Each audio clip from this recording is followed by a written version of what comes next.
Irmãos queridos, bom dia. Graça e paz, né? Passou rápido. Já vamos entrar na última semana de março. O tempo voa, como diz o Salmo 90. Por isso, ensina-nos a contar os nossos dias para que encontremos coração sábio. É o recado do Salmo 90. Irmãos queridos, mais uma vez é prazeroso e ao mesmo tempo extremamente delicado e sério estar aqui no púlpito da igreja, expondo a Escritura, pregando a palavra de Deus para você, para a igreja dele, que sai da sua casa e que tem um objetivo maior de adorar a Deus e de compreender sua vontade, o seu querer para as nossas vidas. E hoje eu quero trabalhar com vocês um texto da carta aos Hebreus.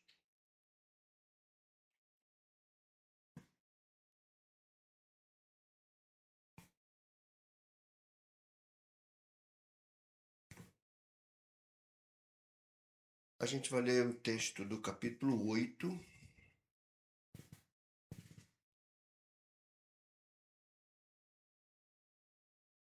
do verso 6 até o 13.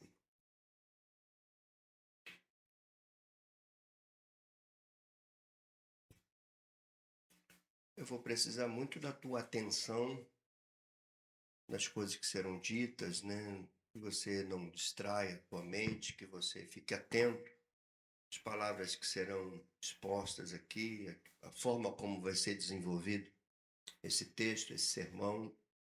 Queria que você ficasse atento e entendesse. Queria que você fizesse uma oração secreta. Essa oração é: Senhor, fala comigo através da tua palavra. Eu quero ouvir o que tu queres de mim, tá bom? E a gente pega a expressão bíblica que diz assim: quando ouvires a voz do Senhor, não endureça o coração, com o teu coração aberto. Hebreus 8, versículo 6 até o 13, que vai dizer assim: agora, com efeito, obteve Jesus ministério tanto mais excelente, quanto é ele também mediador de superior aliança, instituída com base em superiores promessas. Porque se aquela primeira aliança tivesse sido sem defeito, de maneira alguma estaria sendo buscado lugar por uma segunda. E, de fato, repreendendo-os, diz: eis aí vem dias, diz o Senhor, firmarei nova aliança com a casa de Israel, com a casa de Judá, não segundo a aliança que fiz com seus pais no dia em que os tomei pela mão para os conduzir até fora da terra do Egito. Pois eles não continuaram na minha aliança e eu não atentei para eles, diz o Senhor. Porque esta é a aliança que firmarei com a casa de Israel, depois daqueles dias, diz o Senhor. Na sua mente imprimirei as minhas leis, também sobre o seu coração as escreverei. E eu serei o seu Deus, e eles serão o meu povo. Não ensinará jamais cada um ao seu próximo, nem cada um ao seu irmão, dizendo: conheça o Senhor, porque todos me conhecerão, desde o menor deles até o maior. Pois para com as suas iniquidades usarei de misericórdia, e dos seus pecados jamais me lembrarei. Quando ele diz nova, torna antiquada a primeira. Ora, aquele que se torna antiquado e envelhecido está prestes a desaparecer. Ó Deus, nós confessamos mais uma vez aqui que não há em nós a capacidade de compreender a grandeza da revelação da tua palavra. Por isso é com muita humildade, com profunda dependência, que eu e meus irmãos estamos diante desse texto sagrado. O nosso pedido e a nossa oração é não só que tu fales conosco, mas que tu nos dê capacidade de compreender o que tu falas e nos dê a força para aplicar na nossa vida aquilo que tu queres quando fala conosco. Que nós não sejamos aqui apenas ouvintes que contemplam e admiram a tua palavra, mas que sejamos servos, discípulos, que ao ouvirmos Nosso desejo maior é agradar quem fala conosco. Assim nós oramos, entregamos este momento do culto em tuas mãos, este sermão em tuas mãos. Fala conosco, Senhor, em nome de Jesus. Amém. Irmãos, quando o autor bíblico, que a gente não sabe quem foi que escreveu essa carta, quando ele escreve isso, embora a gente não saiba quem foi o autor, a gente consegue saber qual foi a intenção, qual foi o propósito, por que ele escreveu.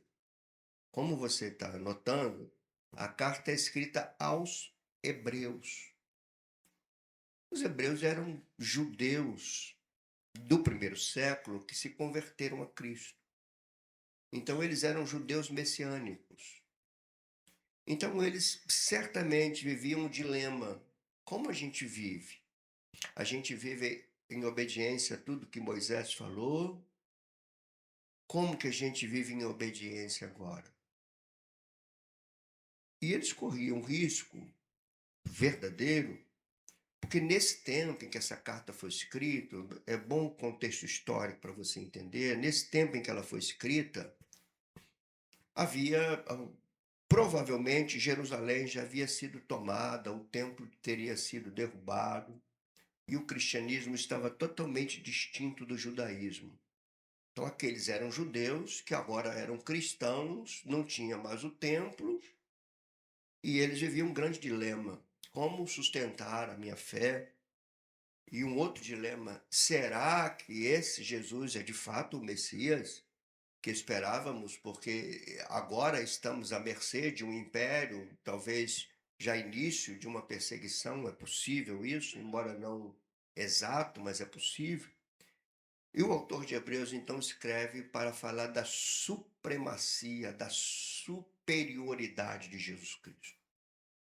Ele quer dizer que Jesus é tudo que Moisés idealizou, que o Antigo Testamento mostrou. Então ele fala da superioridade de Jesus, ele fala que tudo o que esses judeus messiânicos esperavam lá no passado eram sombras que apontavam para uma realidade. E essa realidade é Jesus Cristo. Nesse capítulo específico que a gente está aqui, e nessa passagem específica, ele está dizendo que Jesus estabelece uma aliança. E essa aliança é superior à antiga, e a antiga era apenas sombra dessa nova. E é sobre isso que eu quero me debruçar contigo. É sobre isso que eu queria que você compreendesse comigo. Quando chega lá no verso 8, ele tem em mente o que aconteceu com Israel séculos passados. Aquele povo, o povo da aliança, o povo com quem Deus fez aliança, quebrou a aliança. E por causa da quebra da aliança, Deus os expulsou da terra.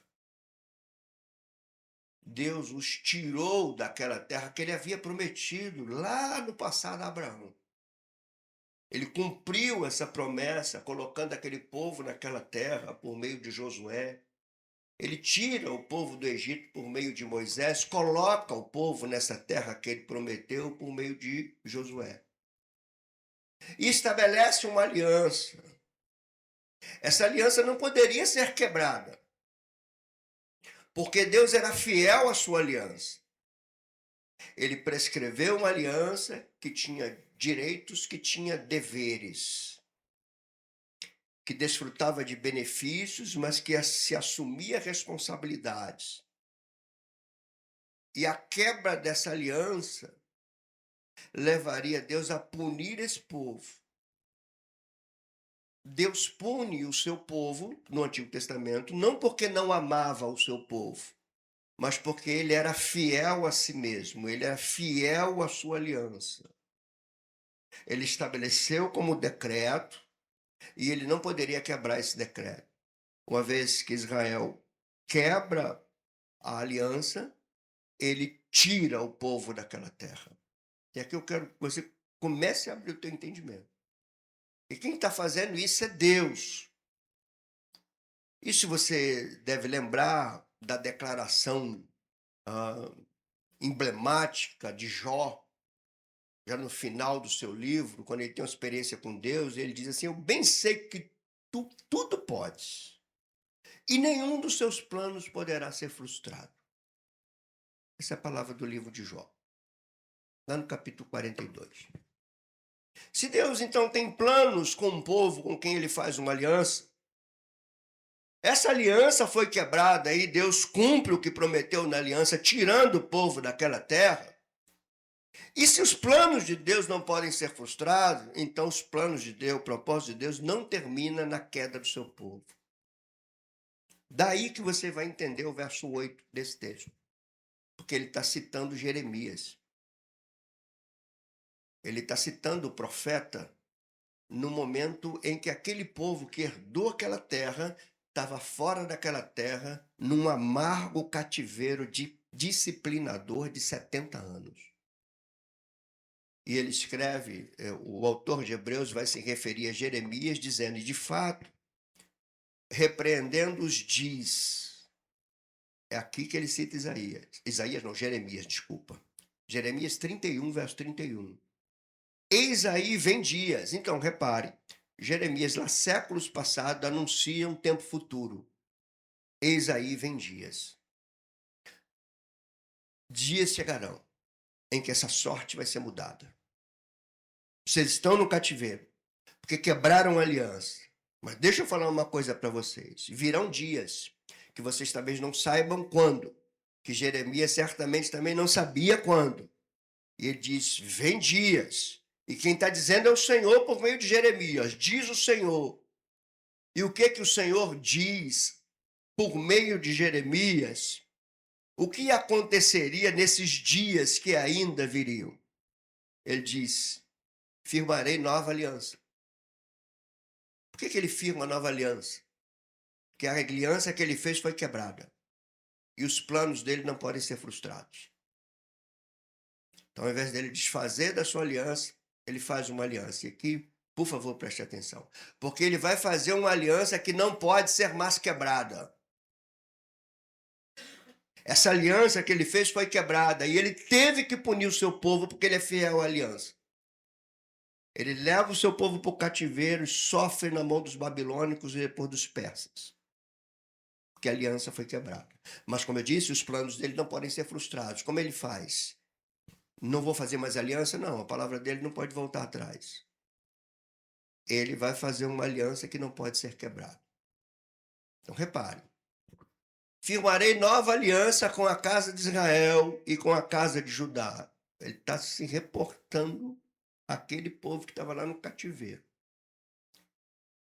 E vai fazer uma referência a essa aliança que ele faria nos dias que viriam. Ela não será segundo a aliança que fiz com seus pais. Será diferente. Por que não será igual? Porque não segundo a aliança que fiz com seus pais, no dia em que os tomei pela mão para os conduzir à terra do Egito. Para e pensa. Quando Deus tirou o povo de Israel, o povo de Israel do Egito, ele fez aliança. E é nessa aliança que ele se relacionava com o seu povo. Essa aliança obedecida, bênção de Deus. Essa aliança quebrada, maldição de Deus.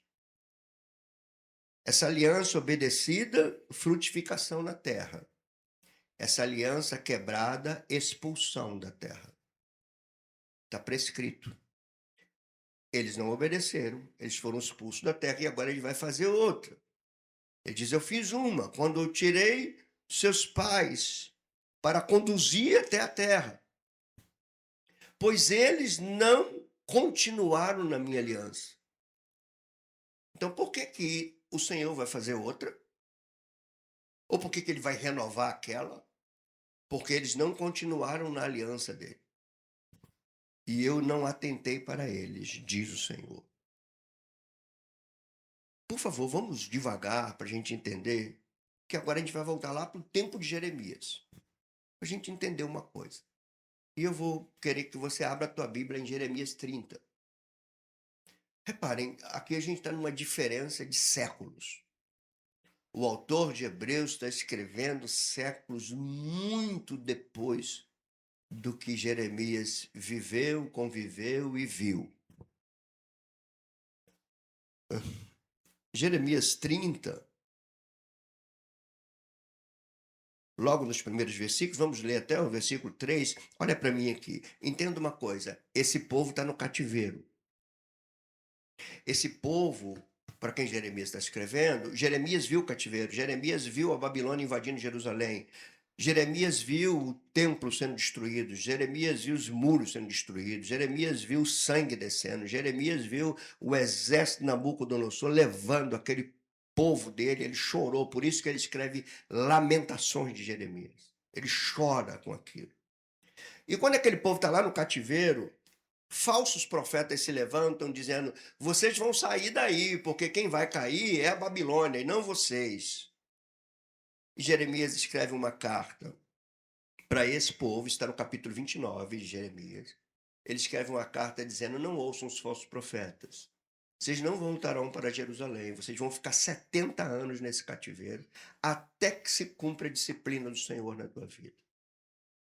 E no capítulo 30, ele começa a mostrar esperanças futuras para aquele povo que vivia o amargor do presente. Esperanças futuras. Aquele povo que saiu da terra, lembra que o autor de Hebreus fala que Jesus é a realidade da sombra. Que Jesus é a antecipação do que é eterno. Em Jesus o fim começa. Em Jesus a plenitude escatológica tem início. Por isso que eu orava e pedia a Deus, me dê condições de falar sobre isso para a igreja. Ela precisa entender isso. Porque nós somos uma igreja de linha reformada. E uma igreja de linha de teologia reformada entende que Deus se relaciona conosco por meio de uma aliança. Há uma aliança. E a gente precisa entender isso. Então, no capítulo 30, ele começa a apontar para o futuro e diz: palavra que do Senhor veio a Jeremias.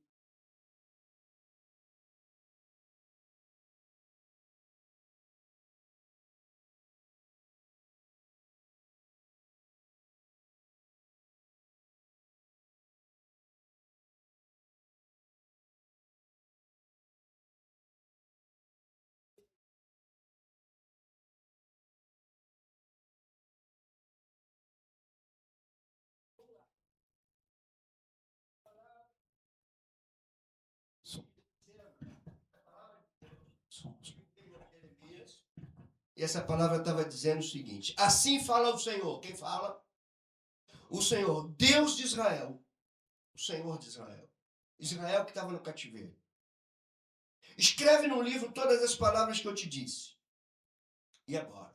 Porque eis que vem dias, diz o Senhor, em que mudarei a sorte do povo de Israel e do povo de Judá, diz o Senhor. Falo-ei voltar para a terra. Opa, qual é a promessa aqui? Retorno para a terra. O que essa terra era? Sombra. Sombra de uma realidade que o Novo Testamento chama de novos céus e nova terra. Sombra. E ele diz: para a terra que dei a seus pais e a possuirão. Então foram essas as palavras que disse o Senhor acerca de Israel e de Judá. Séculos se passaram e o autor de Hebreus, quando escreve essa carta, ele vê em Cristo o início do cumprimento disso tudo. Ele vê que em Cristo se cumpre essa promessa. Em Cristo se inicia um processo onde essa promessa será consumada e nós estaremos para sempre na terra com o Senhor. Então, irmãos, nós estamos diante de uma grandeza que não cabe na nossa mente. E dentro disso tudo, a gente vai voltar para Hebreus agora, lá no capítulo 8, a gente precisa entender algumas lições preciosas. Algumas preciosas. A primeira delas, baseado no texto de Hebreus, que eu vou detalhar daqui a pouco, e em toda essa história que eu contei para vocês, do Antigo Testamento, de Israel no cativeiro, das palavras que Deus transmite a Jeremias, apontando para o futuro, veja como que o Senhor governa sobre tudo, dirige a história, como só Ele pode fazer, só Ele tem autoridade. A primeira lição que eu quero que você entenda junto comigo é que a vida do povo de Deus é vivida numa perspectiva de aliança. Primeira coisa que eu quero que você entenda. A vida cristã, que é o povo de Deus hoje, é o Israel de Deus, é uma vida em aliança. A maneira como Deus estabeleceu para se relacionar conosco é por uma aliança. E existe uma tríade, ou seja, 3 elementos que a gente precisa compreender porque ele atravessa toda a Escritura. Esses 3 elementos atravessam toda a Escritura. Primeiro, quando Deus criou tudo, ele revelou o seu reino cósmico. Então, a primeira realidade é reino. Reino. A segunda realidade é que Deus estabeleceu uma forma de se relacionar com o povo desse reino. Aliança. Pacto. E a terceira é, Deus estabeleceu um mediador dessa aliança. Por isso que, quando você olha para Gênesis, Deus, quando cria, faz aliança com Adão. Adão é mediador de uma aliança. O que Adão fez? Quebrou a aliança. Quando nós não estamos em Cristo, nós estamos em Adão. Nós estamos numa aliança quebrada. Nós estamos debaixo de maldição. A aliança foi quebrada. E depois disso, como o Senhor, os planos do Senhor são frustrados, a narrativa bíblica vai mostrar que Deus vem chamando pessoas e fazendo aliança que são sombras de uma aliança que Jeremias está dizendo que virão dias que ela acontecerá. Aí você vai ver no capítulo 12 de Gênesis, Deus fazendo aliança com Abraão. E quando Paulo se refere a Abraão, fala que o descendente de Abraão é Cristo.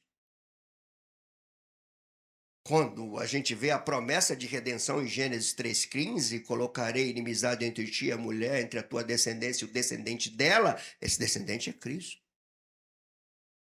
Por isso que Paulo vai dizer aos Gálatas, vindo a plenitude do tempo, Deus enviou o seu filho nascido de mulher, que é a semente lá de Gênesis. Então Deus faz aliança com Abraão. Abraão peregrina pela terra prometida. Depois tem fome, ele vai, depois de Isaac, Jacó, naquela terra, depois tem fome, e Jacó com seus filhos entra no Egito por causa da fome. No Egito ele deixa 400 anos lá, e depois ele tira aquele povo de lá para construir uma nação no deserto, essa nação se chama Israel. Ele faz aliança com essa nação, ele fala, eu vou te dar uma terra que eu prometi a Abraão, vivam nessa aliança. Nessa aliança eles entram na terra, lá eles quebram a aliança e eles são expulsos da terra. Então, tudo isso a gente precisa entender. O povo de Deus vive numa perspectiva de aliança. Talvez você se amedronte agora, porque você deve pensar assim, se eu quebrar a aliança? E se eu quebrar a aliança? Lembra que ele falou, eu farei uma aliança que não é como essa mais. Por quê? A aliança lá no Éden, o reino, um pacto, quem é o mediador? Adão. Aliança com Abraão, reino, uma aliança e um mediador, Abraão. Depois ele vai chamar Moisés para libertar esse povo de lá. O que ele faz com Moisés? O reino, a aliança e o mediador, Moisés. Depois o povo de Israel entra por um regime de monarquia.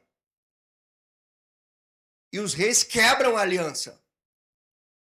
E ele promete a Davi numa aliança que da descendência de Davi viria um cujo trono seria eterno. Jesus é o filho de Davi. Tudo está apontando para ele. E agora esse autor de Hebreus está dizendo, isso se cumpriu. Ele veio. Então Deus continua se relacionando nessa tríade. Reino, aliança, mediador. Só que agora, lembra quando Jesus entra na Galiléia ali, que o autor do Evangelho de Marcos, do Evangelho de Mateus, vai dizer assim, Jesus indo pelas bandas da Galiléia, ele estava pregando o Evangelho de Deus e dizendo, o tempo está cumprido. É o kairos, a palavra ali. O tempo está cumprido. O reino chegou. Arrependam-se, creiam no Evangelho. O que é o Evangelho? A morte e a ressurreição dele. Dele quem? Aquele que é mediador dessa aliança. Então agora, o reino de Deus chegou, nós estamos em aliança com Deus, e o mediador não é mais Adão, nem Abraão, nem Moisés, nem Davi, é Jesus Cristo. Qual é a diferença disso, pastor? É que essa aliança nunca mais será quebrada. Por quê? Porque ele é obediente até a morte. E morte de cruz. Aqui eu tenho uma grande notícia para você. Você ainda vai pecar, como eu. E você não corre o risco mais de ficar sem a terra. Sabe por quê? Porque a Bíblia diz que nós somos corpo de Cristo. Aquele que é a cabeça da igreja está em aliança e é ele que é o obediente. Por isso que a Bíblia nos chama de filhos da obediência. Não é porque você obedece. Você sabe que você não obedece sempre. Você sabe disso. É porque você está agarrado àquele que obedeceu até a morte. É por isso que você está seguro. Não é por conta de você acertar tudo. Coitadinho de você. Você estaria expulso da terra, como foi Israel. Porque Deus é fiel à aliança. E você vai me perguntar, por que eu estou seguro agora então, pastor? E a resposta é a mesma, porque Deus é fiel à aliança. A aliança agora é em Cristo. Ele é fiel. Então, a primeira lição é essa. A forma que Deus se estabeleceu para se relacionar conosco é em aliança. Hoje é um relacionamento seguro, porque o mediador dessa aliança jamais vai desobedecê-la. Jesus Cristo. Isso tem implicações? Tem implicações. É aí que começa a faca entrar. Porque assim como Deus estabeleceu uma maneira de se relacionar conosco por meio de aliança, ele também estabeleceu a aliança como meio de relacionamento entre nós. Então vamos lá. Por que o nosso casamento não pode ser dissolvido? Porque ele está em aliança. Não pode ser quebrado. O que sustenta um casamento não é amor, não é dinheiro, não é propósito, não é boa vida. O que sustenta um casamento é a compreensão de uma aliança. Quem mora com alguém e não quer casar é porque não quer ter aliança. Esse não pode dizer que ama. Quem ama faz aliança. Deus amou e fez aliança.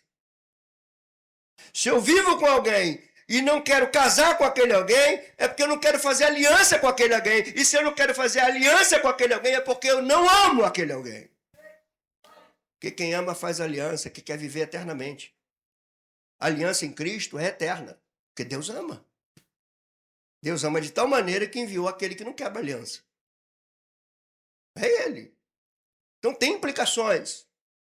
Por que os relacionamentos entre nós cristãos são relacionamentos sagrados? Porque eles devem ser desenvolvidos em aliança. A aliança. O que sustenta o relacionamento da igreja é uma vida em aliança. Quando você não compreende a aliança, por qualquer coisa você quebra com teu irmão. Por qualquer coisa você rompe. Basta você ser contrariado. Agora, quando você entende que está embaixo de aliança, não dá. Esse laço, ele não pode ser solto. Jamais. A complicação, e por isso que o modelo é Deus. Por que Deus não nos joga fora? Porque estamos aliançados em Cristo. Por que você não pode jogar fora o teu irmão? Porque essa relação é sustentada numa aliança que é Cristo. Eu quero dizer uma coisa assim, com todo cuidado, com toda segurança para você. Se você tem dificuldade de conviver com teu irmão, não perdoa teu irmão, Quando teu irmão chega, a tua vida mudou, é porque você não sabe o que é aliança. Você não tem ideia do que foi o que Jesus Cristo fez pela tua vida. Você não tem ideia do sangue derramado. Você não consegue mensurar o que Deus fez por meio do seu filho. Ele fez uma aliança em Cristo para nunca mais ter que te tirar da terra, para te garantir uma terra. Como é que de posse de uma verdade dessa, você não consegue perdoar teu irmão, você não consegue conviver com teu irmão? A resposta é única: eu não entendo o que é aliança. Se você não entende o que é aliança, você não entende o que é relacionamento cristão. Você não entende o que é um relacionamento conjugal. Por que que Deus, no Antigo Testamento, uma vez eu perguntei na sala de seminário, dando aula, Deus tem ódio? E a resposta foi unânime: claro que não. Mas, por exemplo, o livro do profeta Malaquias, Deus diz que odeia o divórcio. Por que que ele odeia o divórcio? Porque é quebra de aliança. Vocês estão vendo a grandeza? É um texto de Hebreus 8. Que é aquilo que eu falo sempre para vocês, um texto nunca está isolado. A gente precisa entender a grandeza da revelação bíblica. Então, o primeiro ponto é esse. Nós estamos em aliança. Nós estamos em aliança com Deus. Nós estamos em aliança com o nosso cônjuge. Nós estamos em aliança em nossa família. Nós estamos numa aliança eclesiástica entre nós. É o que a gente faz todo primeiro domingo. O que a gente faz todo primeiro domingo? A gente lembra da redenção, lembra da aliança, o que nos uniu. O que nos uniu? A cruz. Irmão, se a gente entender isso, eu creio que um percentual significativo de problemas na igreja vão embora. É a maturidade cristã, você começar a entender isso. Existe uma aliança. Porque se eu olhar para dentro de mim, você olhar para dentro de você, você vai ver que você é ranzinza. Ó, uma dica para você se entender. Se você teve problema com fulano, com Beltrano, com Cicrano, com outro, saiba que o problema está em você. Não tenha dúvida disso. O problema está em você. Não é possível que o problema esteja em todos e em você, não. O problema está em você. Por isso que é bom entender um texto como esse. Por isso que não tem mérito em nós, gente. Por isso que ninguém pode se gloriar. É Cristo. Nós só temos direito a uma terra por causa que essa aliança não é quebrada. Ela não é quebrada porque está em Cristo.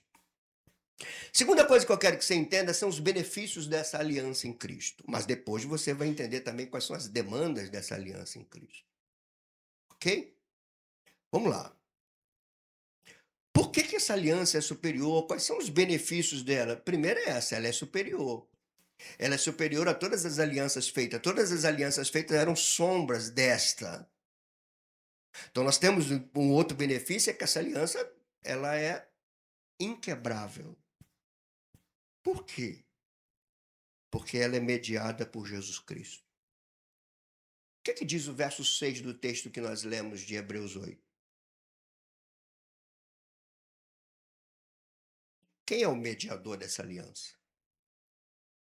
Agora, com efeito, obteve Jesus ministério tanto mais excelente do que o de Moisés. O texto é isso. O ministério de Jesus é mais excelente do que o de Moisés. É o contexto daqui de Hebreus 8. Por quê? Porquanto ele é também mediador de superior aliança. Quem é o mediador? Cristo. Então, Cristo é superior a Moisés e a aliança estabelecida por Cristo é superior à aliança estabelecida por Moisés. A aliança estabelecida por Moisés levou aquele povo para o cativeiro. A aliança estabelecida em Cristo leva um povo para novos céus e nova terra.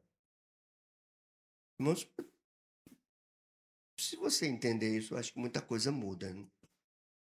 Na tua cabeça, na tua vida cristã.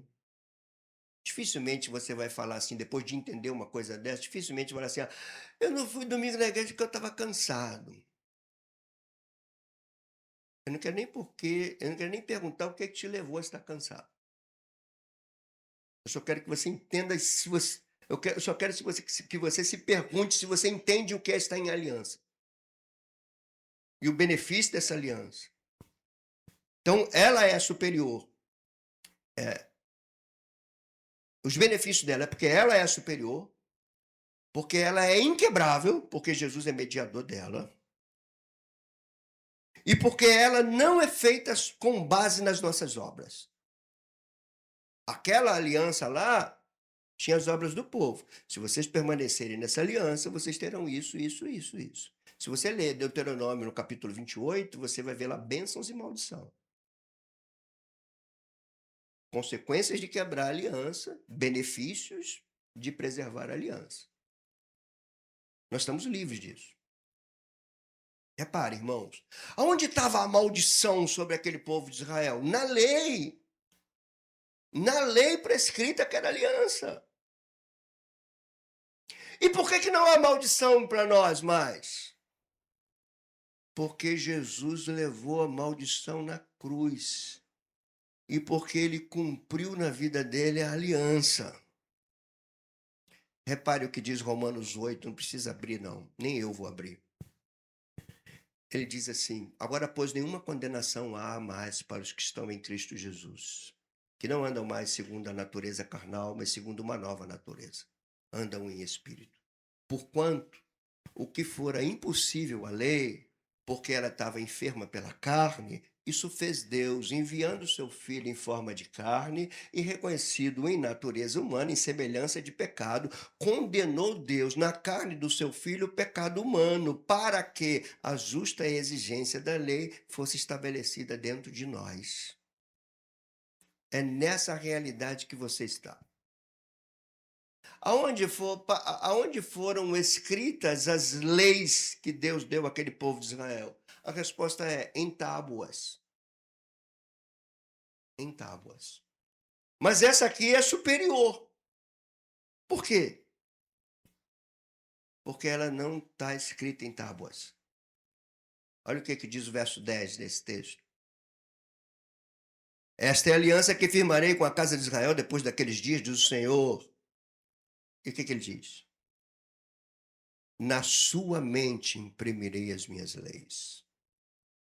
Como é que Paulo nos orienta a não nos conformarmos com esse mundo? Ao contrário, ao invés de nos conformarmos a esse mundo, nós devemos sermos transformados. Por quê? Pela renovação do entendimento. O que tem na mente agora? As leis. O que diz Romanos 2,15? As leis estão impressas na consciência.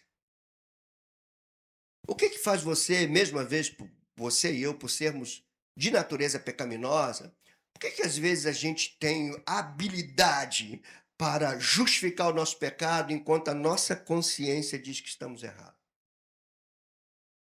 Por que a consciência diz que estamos errados? Porque as leis estão impressas nela. Não tem para onde fugir. Como um pecador habilidoso, a gente dribla, a gente argumenta, a gente bota a culpa no outro. Mas quando a gente deita no travesseiro, se você não tiver uma patologia mental, quando você deita no travesseiro, sua consciência vai dizer: o erro está em você. Só que o pecado, ele não permite, às vezes, que você reconheça. Por isso que a nossa segurança está em Cristo. Nele. Mas ouvindo esse sermão, alguma coisa precisa mudar dentro de nós. Precisamos viver como povo da aliança. Uma outra característica dos benefícios dessa aliança é que ela é a aliança do perdão.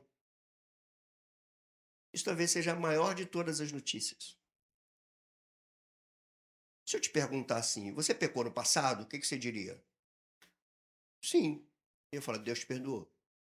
Se você está em Cristo. E se eu perguntar assim, você pecou no presente? O que você vai dizer? Mesmo, às vezes com vergonha, sim. Deus te perdoou do pecado de hoje. Se você está em Cristo. E se eu fizer uma terceira pergunta? Você vai pecar ainda lá para frente? Qual seria a resposta?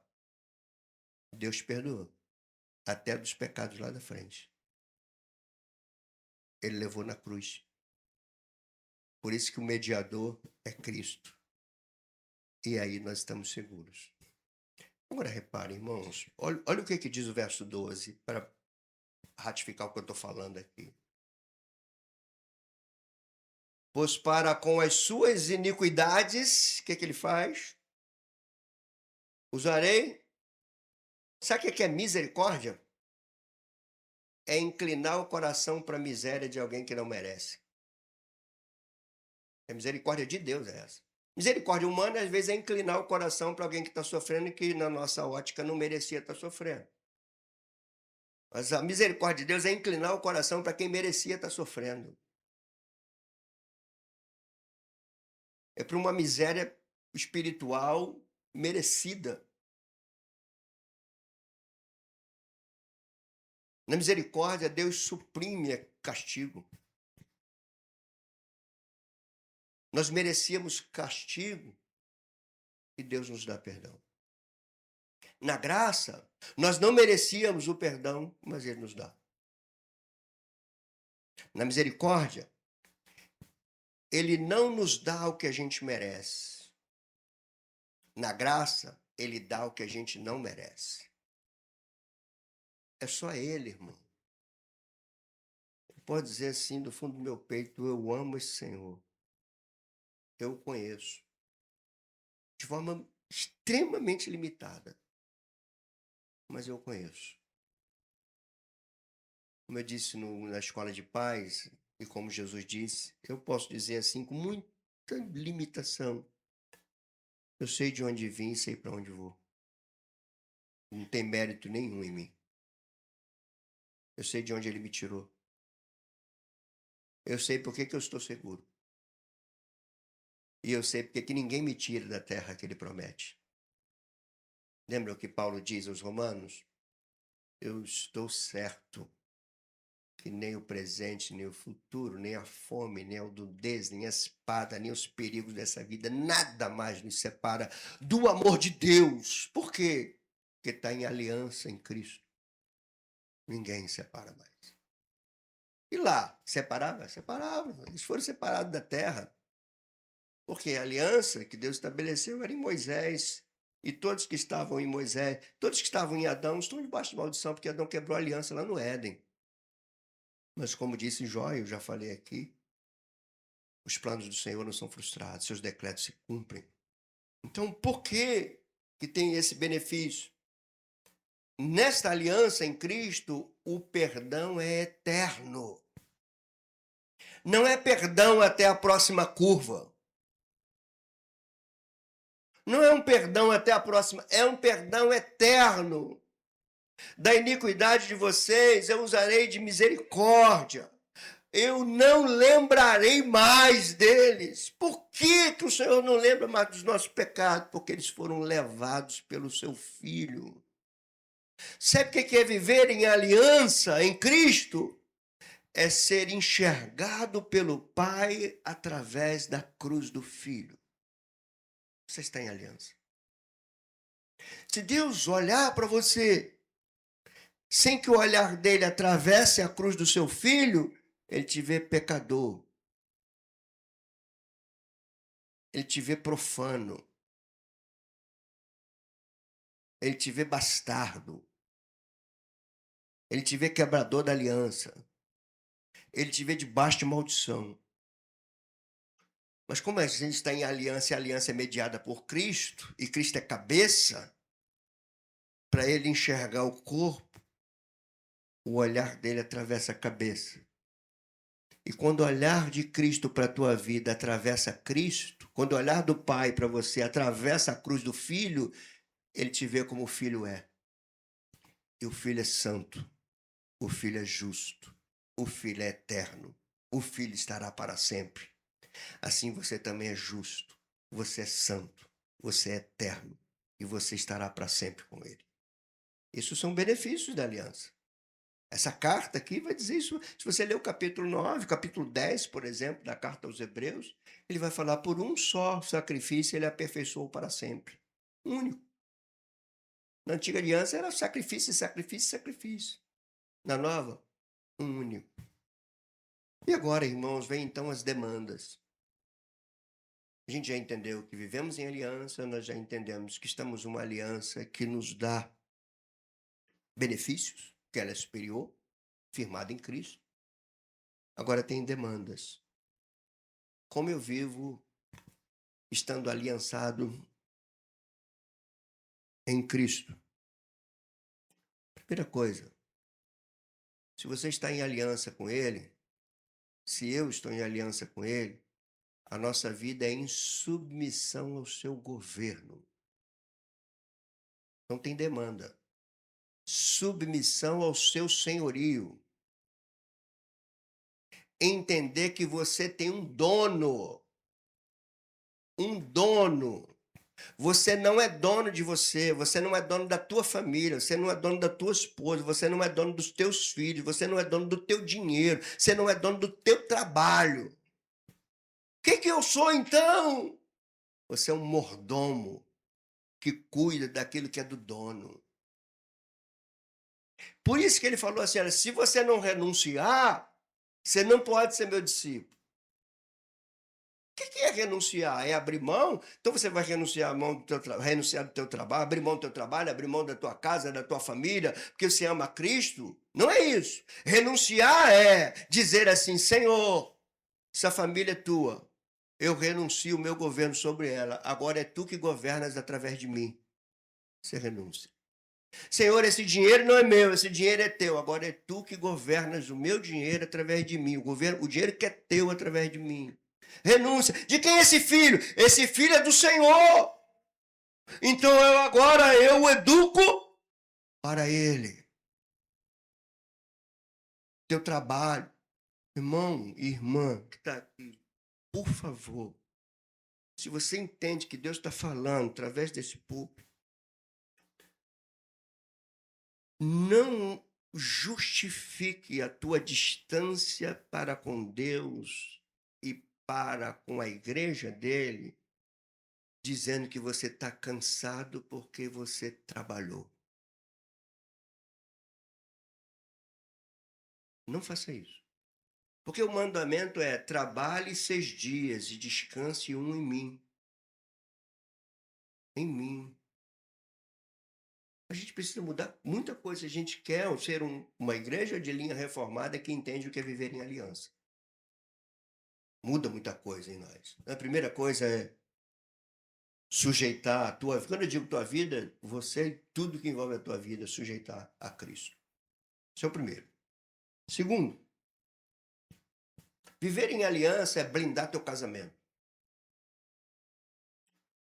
Aos homens que estão aqui, quanto mais você grita na tua casa, menos autoridade você tem. A autoridade não é imposta no grito. A autoridade é reconhecida no modelo, no exemplo. O cabeça da casa não é aquele que manda, é aquele que dirige. É aquele que conduz. Viver em aliança é blindar teu casamento. É blindar tua família. Que ela faz parte de uma aliança. Não tem como eu viver com a Tânia se não for em aliança. Se não for aliança, esse relacionamento dela e meu pode ser abusivo. Ele pode ser dirigido pelas minhas ideias, pelo meu temperamento. Não, mas se eu estou em aliança, e essa aliança é mediada por Cristo, então eu governo meu casamento pelas leis de Cristo. Pelos preceitos do seu reino. Por isso, reino, pacto, aliança. Os preceitos do reino dele que faz com que eu dirija a minha vida familiar. Isso é um povo que vive em aliança. Estão entendendo? Uma outra demanda. Estar em aliança com Cristo é também blindar os relacionamentos no corpo de Cristo. Vou falar uma coisa que talvez você nunca tenha ouvido. O teu relacionamento com teu irmão é sagrado. Quebrar isso é arranhar a unidade. E a unidade é tão sagrada que Jesus orou por ela. Que eles sejam um. Mas não é ser um por estarem reunidos, que eles sejam um como tu, ó Pai, és em mim e eu em ti, que eles sejam em nós. Aliança. Relacionamento. Nós estamos, irmãos, olha que nós somos uma igreja que nos reunimos uma vez por semana. E uma vez no meio da semana para quem está num grupo. Aliás, era para toda a igreja estar no grupo. Imagine se nos reuníssemos todos os dias. Se não compreendêssemos a aliança, como seria? As chances desses relacionamentos se arranharem são grandes. Mas eu preciso entender, tem que partir de mim. A compreensão de uma vida em aliança tem que me levar a blindar os relacionamentos com os meus irmãos. É sagrado. Eu preciso entender que aquele que não pode quebrar aliança, não pode desfazer aliança, que é Satanás, ele pode impedir o propósito da aliança. E como que ele vai impedir? Ele vai usar a tua vida. Você pensa que ele vai usar aquela estátua de peito vermelho que você vê lá no Mercadão de Madureira? Aqueles marombeiros lá, os peitão sarado. Você já viu Antônio no Mercadão de Madureira? O diabo está sempre com o peitão sarado. E os anjinhos estão de fraldinha com o cabelinho enrolado tocando harpa. É assim que eles pintam as coisas. Mas Deus não usa aquilo. Deus usa a tua vida, a tua natureza carnal, para guardar mágoa no teu coração, guardar ressentimento, para falar por trás, para quebrar. Agora imagina, isso existe numa proporção maior da relação eclesiástica, isso também pode existir numa proporção menor na relação familiar. Então, meu irmão, minha irmã, blinda a tua casa. Chama teus filhos para perto de você. Vive em aliança. Explica para tua casa o que é uma aliança. Já ensina o teu filho desde pequenininho que o relacionamento dele com o irmãozinho na igreja é sagrado. Ensina isso, você vive em aliança. E por último, para eu não cansar a cabeça de vocês, a vida em aliança requer compromisso com a missão. Que coisa, hein? O Jesus está em aliança, ele vai até o fim na sua missão. Ele não desiste. Quando ele vai orar ao Pai, ele vai assim, Pai, ó, assim como tu me enviaste, eu estou enviando eles. Eles são enviados em aliança. E quando ele se volta para os seus discípulos, já ressuscitado, e já para voltar para a sua glória, ele diz, a autoridade me foi dada, vocês vão debaixo dessa autoridade, vocês vão debaixo dessa aliança. E o que vocês vão fazer? Vocês vão fazer discípulos de todas as nações. Vocês vão fazer batizando, e vocês vão batizar não em vocês, não na denominação de vocês vão batizar na Trindade Divina, vocês vão mergulhar no Pai, no Filho e no Espírito Santo, e depois disso vocês vão ensinar. Ensinar o quê? Ensinar a guardar. Guardar o quê? O que eu ordeno vocês. Até quando? Até a consumação dos séculos. Qual é a garantia? Eu estarei com vocês nisso. Aliança. Então eu preciso me perguntar ao ouvir um sermão desse. Eu entendo que é uma aliança. Eu ainda tenho medo de ir para o inferno. Ainda tenho medo de não entrar nos novos céus, nova terra. Então você não entendeu que tem uma aliança que é em Cristo. Você não corre esse risco. Você corre o risco de profanar a graça. Tornar a graça vã. Paulo vai dizer isso em 2 Coríntios 6. Paulo vai falar isso em 1 Coríntios 10. Por exemplo, eu trabalhei mais do que eu, porque a graça não se, mais do que ele, porque a graça não se tornou vã. Na segunda carta aos Coríntios, no capítulo 6, olha, ele diz assim, olha, que a graça não se torne vã em vocês para que o ministério não seja censurado. 2 Coríntios 6. O que é a graça? É a aliança. Nós estamos numa aliança de graça. Não que tenha graça com ausência de leis, mas é a graça com as leis impressas. Elas estão dentro de nós. Então você tem que perguntar para você hoje assim, eu compreendo o que é viver em aliança. Eu estou seguro.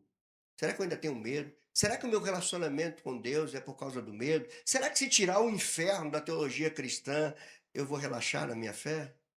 Será que o que me move a fidelidade é o medo do inferno? Se o que te move a fidelidade é o medo do inferno, você precisa se converter, meu irmão. A eternidade não é garantida porque você acertou, não. Ela é garantida porque tem uma aliança naquele que não peca.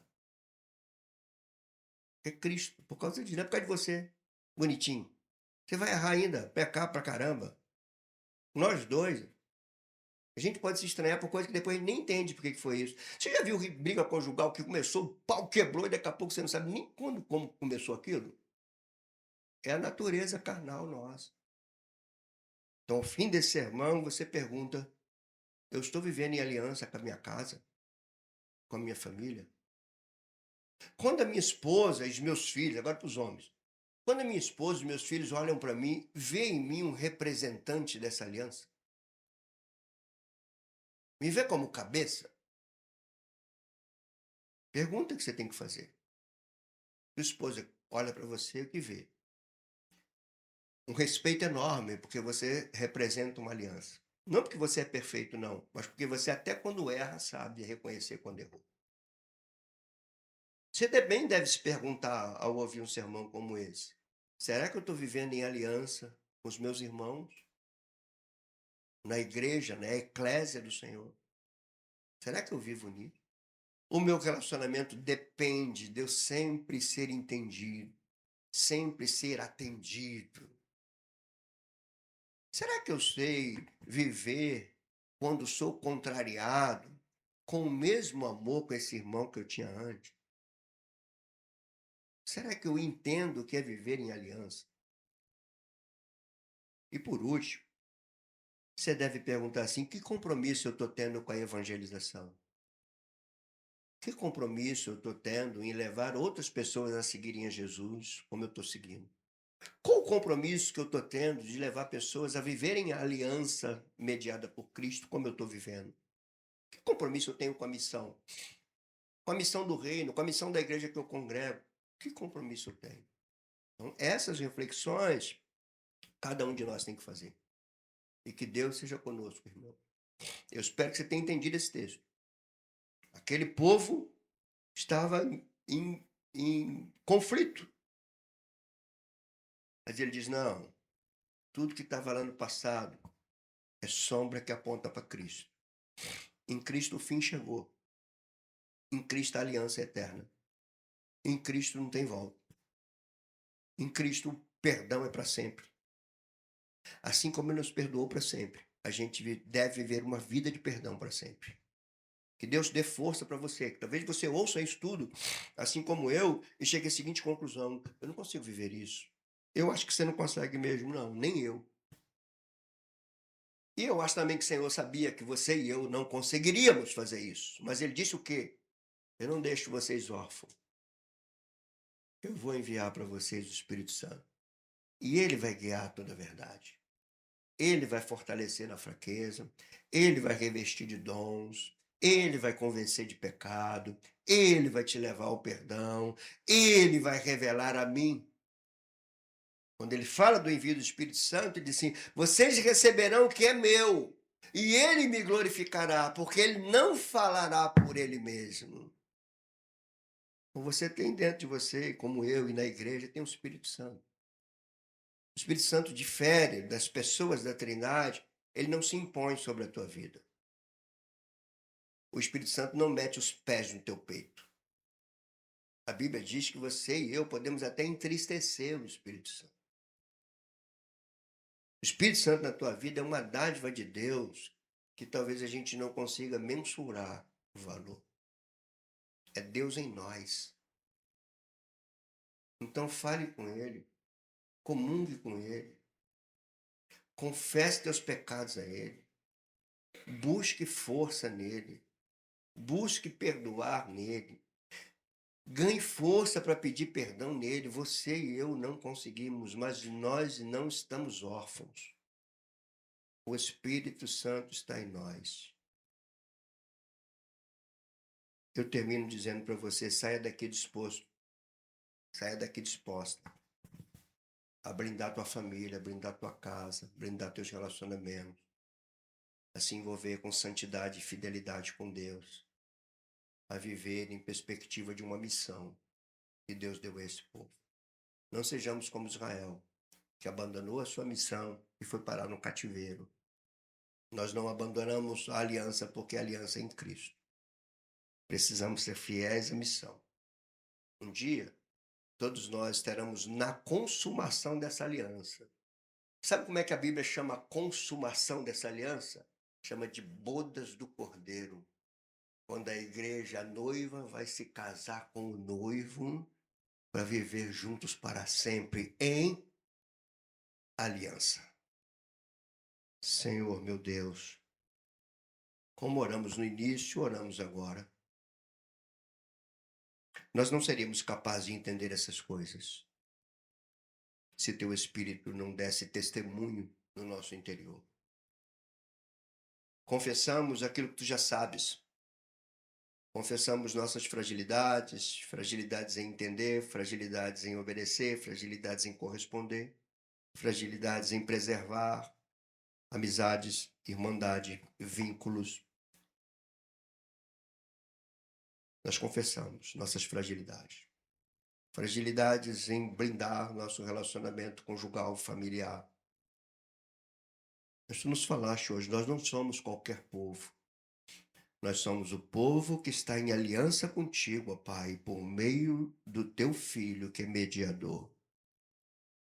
Te peço assim, Senhor, de coração, com todo o meu coração, tu me conheces. Que cada um que me ouve hoje aqui nesta igreja, ou mesmo em casa pela internet, ao terminar esse sermão, que eles fiquem meditando nessas coisas, refletindo nessas coisas. Que o teu Espírito atue dentro do coração de cada um de nós, para sabermos viver em aliança, sabermos viver para glorificar o teu nome. Assim nós oramos por famílias mais fortes, casamentos blindados, relacionamentos indestrutíveis. Oramos por uma igreja em aliança, por um pequeno rebanho que quer viver honrando a aliança tua feita por meio do teu Filho. Ajuda-nos, que o teu Espírito venha nos avivar e que a cada domingo que estejamos aqui para adorar, que estejamos aqui para ouvir o que tu queres de nós e que saiamos daqui para viver, para te glorificar e para te servir, dia após dia, até que tu venhas, Senhor. Dai-nos essa longevidade espiritual. Sejamos constantes, perenes, que nós não sejamos os cristãos do entusiasmo do domingo, mas o cristão da constância do dia a dia, Senhor. É isso que nós queremos e para isso nós oramos e fazemos isso não com base em nós mesmos, mas no nome, na pessoa, na vida e na obra de Jesus Cristo. Assim oramos. Amém e amém.